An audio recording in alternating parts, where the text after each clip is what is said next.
যে বাস্তু ভিটেটা পর্যন্ত বিক্রি করে দিয়ে রাস্তার পাশে এসে তাল পাতার ঘর করে সেখানে থাকতে দুজনে বাধ্য। আমার জীবনে এই কষ্ট নেমে দিল। তোমারা তোমরা তো স্ত্রী, স্ত্রী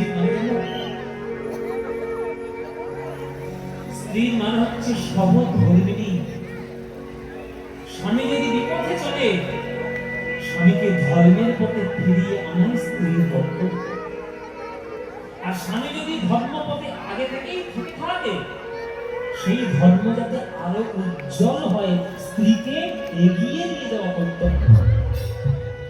আজ শোনা দরিদ্রতার কারণে বড় চঞ্চল হয়ে যাচ্ছে। শাস্ত্র পাঠে মন নেই, পড়াশোনায় মন নেই, শুধু সংসার কি করে চালাবে, পয়সা কি করে রোজগার হবে সেই চিন্তায় মগ্ন। তাই একদিন সুশীলা এসে স্বামীর কাছে বলছে, স্বামী স্বামী আমি একটা কথা বলবো, একটা আবদার করবো, তুমি আমার আবদার রাখবে? সুদামা বলছে, কি আবদার?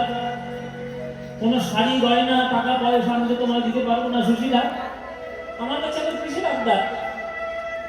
সুশীলা বলছে, স্বামী তুমি কি ভাবলে তোমার কাছে শুধু আমি শাড়ি গয়না চাই? এই চিল্লে আমি এতদিন?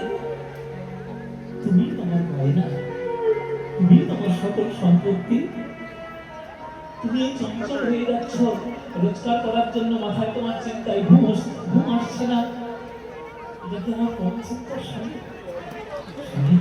আমি টাকা পয়সা চাইছি না, কি চাও?